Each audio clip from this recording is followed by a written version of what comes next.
Hello fellow gamers, and welcome to another ProGuides video. It's your host Cody, and we all know that Fortnite's popularity is booming. That means that there are constantly new players joining the game. Maybe you've been playing for a while, but your friend Jimmy down the street finally joined. Woo, Jimmy! Regardless the situation, look no further as we have just the thing for you. This video is the beginner's guide to Fortnite Battle Royale in Chapter 2. We know this isn't a video that everyone is looking for, but we wanted to make sure that we reach out to all players. So yes, seasoned veterans, you probably know this stuff, but we were all newbies once, and personally, I would have really appreciated having something like this to help me take my first baby steps. Anyway, considering the topic of this video, it's befitting that our question of the day is how you started playing Fortnite Battle Royale. I had it introduced to me by a friend, and I've been hooked ever since. I don't have a problem though, I swear, man. I just one more game, one more arena.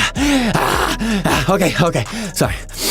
Now for all you newbies out there and those of you who are trying to improve, make sure that you check out ProGuides.com. I especially suggest you check out our coaches there. They're all really helpful and will help you understand the fundamentals that you need to find to have success in Fortnite, especially since Fortnite has many aspects. It's really nice to have someone who can help and guide you through this process. We also have a lot of beginner-friendly content for every role. So noobs, stop getting pwned. Let's jump into the video.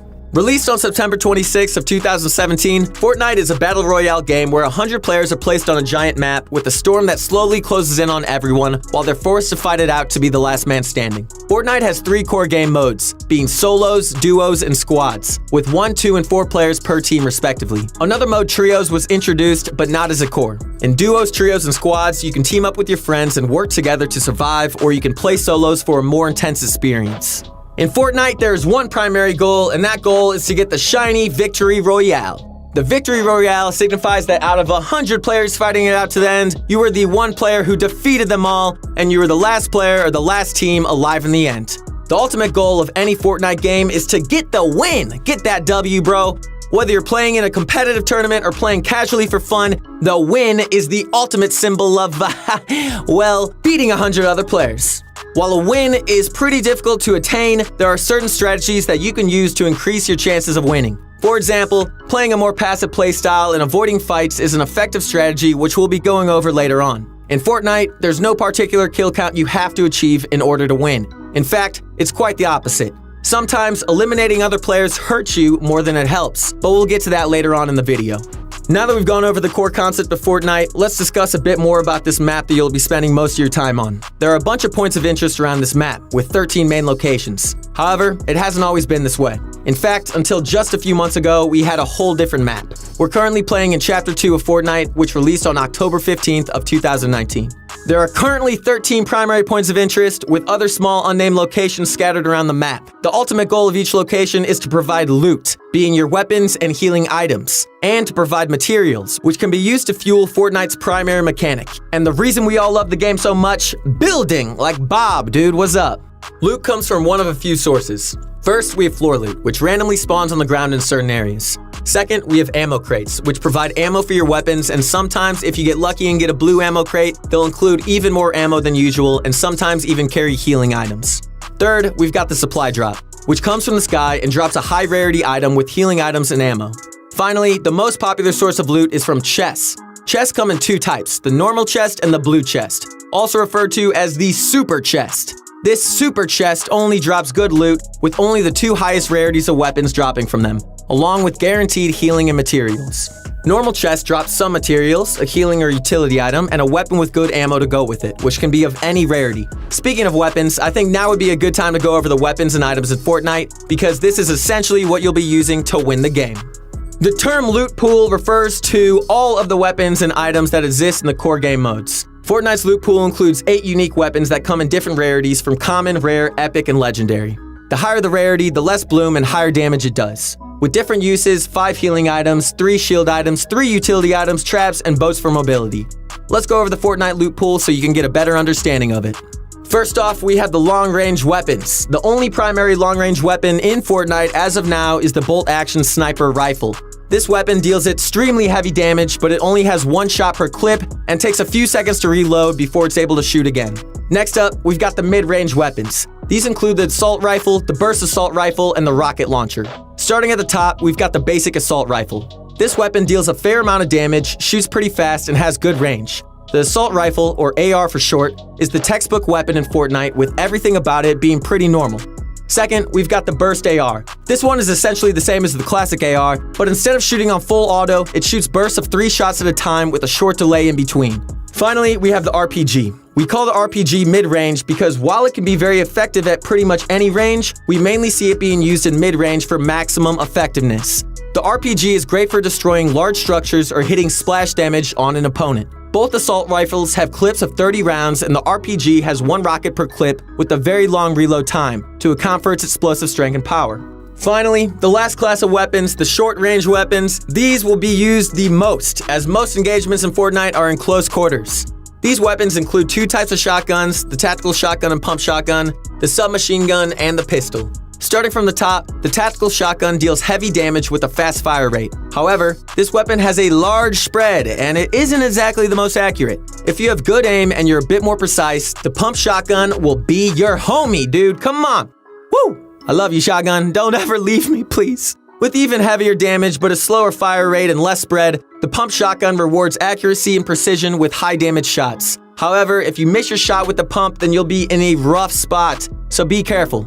Many people in the Chapter 2 meta prefer using the tactical shotgun as its fast fire rate allows them to mow down their opponents quicker. Next up, we've got my good buddy, the submachine gun. This close-range powerhouse has 30 shots per clip with an extremely fast fire rate. While the SMG damage isn't insane, it makes up for this with a great speed and effectiveness in close quarters. Finally, we've got the weapon that most people consider the worst in the game. The good old classic pistol. I love you, pistol. There's no love for you. I'm sorry, bro. But it's because you only have 16 rounds per clip and you are unable to be shot by simply holding a button down. Instead, you have to click super fast to maximize its use. The bloom on the pistol isn't great either, and its maximum fire rate isn't ideal, even if you click extremely fast. Speaking of bloom, if you haven't heard the term bloom before, let's go over it. In Fortnite, accuracy is important. However, if every weapon was perfect and every shot was dead on, any good aimer would be able to pretty much be unstoppable. To balance things out and create incentive to learn other strategies, the bloom system was introduced. The way bloom works is that instead of bullets going straight down your reticle, they sometimes go off the sides in a completely random pattern. The reticle is in the middle of your screen, and this reticle is important in showing the bloom you'll have. Basically, your bullets can go anywhere between the 4 lines on your reticle. One way to counter this is to stand still and shoot, which will enable first shot accuracy, basically making your first shot 100% perfect. However, this can be risky as getting sniped or attacked by another player is pretty common in Fortnite. You should always be trying to minimize your bloom by using methods like crouching, moving slowly, strafing side to side, and other methods. Okay, now that we've gone over Fortnite's weapons and some of their basic mechanics, let's discuss healing and shields. In Fortnite, you have a maximum of 200 HP, which is split into 2 parts, health and shield. Your health is your true health, and your shield is like an extra layer of protection. Health is preserved through one of 4 ways, either by using a bandage bazooka, eating fish, eating forage items like apples, or using a healing item like a medkit or bandages. Shields are replenished by either eating a slurp fish, which we'll explain later on, eating foraged mushrooms, or by using shield potions. It's absolutely crucial to carry healing items and shields, as you're likely going to be damaged in most of your fights. Out of 5 inventory slots, usually 1 or 2 of them should be filled with these items. Let's discuss the healing and shield items. First, we have the medkit, which takes 10 seconds to use and fills your health bar completely. Whether you have 1 health or already have 99, a medkit will bring you to 100 health, completely filling your bar. There's an alternative to medkits, and that is the bandage. Bandages come from chests or from floor loots in stacks of 5. Each bandage heals 15 of your health with a maximum of 75 total, so you can't reach full health off of bandages. However, they're still a great tool. Finally, we have the bandage bazooka, which heals 15 health per shot, up to 100 total health. This item reloads on its own, and it is basically an infinite supply of health. By shooting it straight down at yourself, you can heal yourself up, or you can heal your teammates by shooting it at them. The bandage bazooka carries 5 bandages maximum and recharges 1 every 20 seconds. That means if you use 3 bandages to heal up 45 health, your bandage bazooka will be full in 60 seconds. However, this bazooka takes up to 2 inventory slots, so it comes at a pretty hefty cost. Next, let's discuss shield items. There are 2 main shields in Fortnite, the mini shield and the shield potion. First, let's talk about the mini shield. Mini shields drop in stacks of 3, and you can hold 6 per slot. They're one of the most commonly used healing items in Fortnite, and they take 2 seconds to use and heal 25 shield. However, there is a limit, as you can only heal up to 50 shield with mini shields. Instead, to reach full shield, you'll need a shield potion, also referred to as a big shield or a shield pot. These drops in stacks of 1, you can have 3 in one slot, and they give you 50 shield, each with a limit of 100 shield. However, they take 5 seconds to drink, so you've got to be in a safe area before you use them. I know you like hanging out in alleyways, bro, but you gotta just chill on that for a second, dog. There's one more way to heal up, which is fishing. There are 3 types of fish you can catch, which all take 1 second to use and have different rarities. First up is the most common fish, the small fry. The small fry can have 6 in one slot and heals 25 health with a maximum of 75. If you're looking for a larger health boost, you're looking for the flopper fish. The flopper heals 50 health with a maximum of 100. Floppers can have 4 in a stack and are super useful for a quick health boost in a fight or if you're overtaken by the storm and need to escape. Finally, we have the best fish in them all, the slurp fish. You can carry 3 slurp fish in one slot at a time. Slurp fish grant you 50 effective health when they're being used, and basically this means that they'll give you 50 of whatever you need. So if you're at 50 shield and 100 health, you'll get 50 shield. If you have 75 of each, you'll get 25 of each from your slurp fish. They simply give you 50 of whatever you need, prioritizing health first and then the shields. Man, I freaking love you, slurp fish. You are definitely invited to my birthday party. Or party at Slurp Fish House. Woo! Let's get it. Slurp, slurp, slurp, slurp. Okay. Fish can be caught by using either a fishing rod or a harpoon gun. The fishing rod is the classic way to fish. They can be found in chests, floor loot, or from one of these fishing barrels. The harpoon gun has 10 shots, can be found in chests, floor loot, or fishing barrels, and it automatically catches fish instead of having a short wait like the fishing rod does. Almost all fish are caught from one of these fishing holes, which are basically white circles in any body of water which have fish jumping around in them. Simply toss your fishing rod or shoot your harpoon gun into the fishing hole and you'll get either a flopper fish, a slurp fish, or a weapon. If you use a fishing rod, wait for your bobber to go down and click again to retrieve your item. The only way to get a small fry is to fish somewhere that has no fishing hole. You might also get a rusty can, which basically has 0 use. We recommend trying to carry fish as they are pretty much the best healing you'll get since they heal a lot and only take 1 second to use. Finally, we've got the last item, the grenade. The grenade can be stacked up to 6 and drops in stacks of 3. This utility item does 100 damage and can be thrown at enemies to deal splash damage to their structures and even hit them heavily. We recommend using grenades against any opponent in a big base, in a building, or someone who builds a lot to damage their structures and maybe even hit them in the process. You can't hide from me, bro. Grenade! Boop! As of today, the best way to move around the map quickly is by using a boat. Boats spawn in any major location on the edge of the map. They can be used to travel across land or water. Kind of weird, right? Honestly, the way that these boats are able to travel on land is baffling, but it's perfectly fine. Anyway, if you're looking to make a long rotation to the safe zone, keep your eyes out for one of these as they are currently the fastest form of mobility in Fortnite. Okay, alright, so we've been over the loot pool, the map, the fishing, even the boats! However, we haven't gone over the most prominent core mechanic of Fortnite, the one that makes this game what it is today. Yes, ladies and gentlemen, I'm talking about none other than building! Without building, Fortnite isn't Fortnite. There are 4 basic structures. This includes the wall, the floor, the ramp, and the cone, aka pyramid. Some days he's a cone, some days he's a pyramid. These builds are used in conjunction with one another to build cover, gain high ground above your opponents, which I might mention is very important, but it can also be edited and toyed with to outsmart your opponents. Some very common building techniques frequently used are tunneling, ramp rushes, high ground retakes, the infamous 90s, and basing up. Finding all the different building techniques and practicing them is up to you. Luckily, we've got a bunch of videos on the ProGuide channel and a ton of awesome content on our website that you can use to improve extremely fast. Take the time to practice your building and results will show. Building is performed by using materials which include wood, brick, and metal. Materials can be farmed by using your pickaxe to destroy anything from fences to trees to cars to buildings to furniture and more. One great thing about Fortnite is that you can interact with almost anything.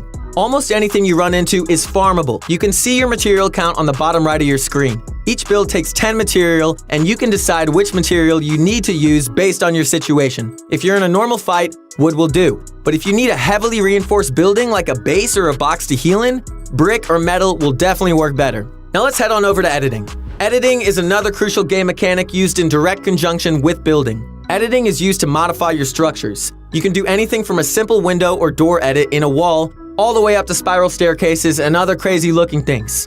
The beauty of editing is that it is such a unique system and so many new editing tricks are constantly being discovered. Let's quickly go over how to actually edit a structure. Once a build is placed down, look at it and press the button labeled Edit. Once you press this button, select the titles you'd like to use for your edit and press your edit button again to confirm it. Let's quickly go over a few popular edits. First, we have the basic wall window edit. Simply select any one of the tiles on the middle row of your wall and confirm the edit. Doing so on the left or right side will make a slightly thinner window. The middle one is a much larger and more open window. Second, we've got the wall door edit. This door edit consists of editing the bottom two tiles of any column on your wall, similar to this. All door edits are the same and they can be edited on any column. All door edits matter, baby, come on! For the floor, the only two edits you'll be doing much include the corner edit, by simply selecting one corner, or the side edit, by selecting both tiles on one side of your floor. Both of these are super useful if you're above an opponent and you have control of the floor above them. For the ramp, two main edits come to mind, the side ramp edit and the backwards ramp edit. First, the side ramp edit is done by editing one side of the ramp from the side closest to you straight to the other side. The backward ramp edit is done by looking at the center of the opposite side of your ramp and dragging it back towards the tile that you were on. By doing either of these edits, you can gain a significant edge in extreme close range encounters, and you'll be in the same box. Oh, you got a new friend, senor! Where's Jimmy at? He's not online, but I got this guy. Finally, we've got the cone edit. Only one cone edit is super common among novice players, and that's the corner edit. This corner edit is done by selecting one corner of your cone. This is super versatile, as it can be used to peek in a base, go up a structure in a fancy fashion, or in a close range fight to confuse your opponent. Editing is super helpful, and experimenting with edits in Fortnite is a great thing to do. Practice your edits often, and you'll be pulling off crazy plays in no time. Hold me back, bro. I'm gonna frickin' lose it on this guy. Whoa, chill. Let's look at why and how to take a fight. Don't just jump in, bro. One common concern among newer players is whether they should run around looking for fights or if they should play safe and try to go for the win. While getting kills may be good practice, it might take a while to get that win. On the other hand, while getting the win is super satisfying, are you really gaining anything if you just camp the whole time? Hold me back, bro. We recommend a fair mix of both strategies. It is the honest truth that you won't improve unless you fight another player and learn from your mistakes. But also, if you don't get some wins every once in a while, it'll be a bit harder to keep your confidence up. We recommend that as a beginner player, you should take every fight that you can get into and learn from every mistake you make. Did you mess up a build? Go practice it over and over until you can do it consistently. Did you miss a shot? Practice and improve your aim. Did you forget an edit? Do it consistently so you won't mess it up next time. Treat every fight as a learning experience and improve on your mistakes. That is the best way to get better at anything in life. Alongside this, playing aggressive and eliminating other players can be very rewarding beyond just the dab that you do over their body. Dab, dab, dab, dab. When you eliminate someone, everything they have will drop, from their healing and shield items to their weapons, ammo, traps. Everything in their inventory is now yours! While the aggressive playstyle is good, keep in mind that there's nothing wrong with getting a few wins to keep your confidence up. Remember that Fortnite should be fun, and there's nothing wrong with trying to camp and win to get a few under your belt. However, for maximum improvement, we do recommend sticking to a more aggressive playstyle as much as possible. Cause who doesn't like to get a sick no-scope, baby? Battle Royale is fun and all, but playing it all day can be a bit tiring. And dude, you might want to try to find some other ways to practice and to have fun. So if that's the case, we recommend trying to check out Creative. Creative can be accessed from the starting screen, or you can select it by switching the game mode in your menu. Or finally, you can switch to it from the other menu screen where solos, duos, and squads are located. There are a ton of creative maps, or you can create your own. One amazing part of Fortnite Creative is the ability to create and customize your own islands. That means that you can create your own islands to play or hang out on. Time to hit the luau, bro, get the coconuts, and let's get it cracking, y'all. But first, let's talk about some 1v1s in Creative. Yeah, let's talk about that. Creative 1v1s are arguably the best way to improve your mechanics. By playing against other players in a low-pressure, practice-based environment, you'll be able to improve and sharpen your skills without the frustration of losing in-game. 1v1s come in two forms, the playground fight and the box fight. The playground fight is performed like this. First, both players build a ramp opposite from one another and place a wall in between them, like so. Next, they both sprint into the wall, and one player makes a full arch edit to initiate the fight. Once you run up your ramp, perform any builds you like to push for high ground, and from there, the fight is all up to you. Good luck, soldier. On the other hand, we've got the creative box fight. Box fighting is essential in Fortnite as most engagements result in close-range shotgun battles where the player with the best edits and smartest plays is often the winner. To play in box fights, you have to input a code into one of the featured rifts. Here are a few popular map codes for you, bro. You got the Advith box fight map. You got the moving box fights. You got the box fight free for wage box fights and fiber box fights. Don't forget your fiber, y'all. A box fight is pretty much a free fight in a small enclosed area. This represents around 75% of Fortnite engagements that you'll run into. Practicing your box fighting skills is absolutely crucial to getting good at Fortnite. We recommend utilizing box fights and playground fights to improve your mechanical skill and decision making within fights. Fortnite Battle Royale is a super complex game with a lot of different strategies, play styles, and a ton of different ways to improve.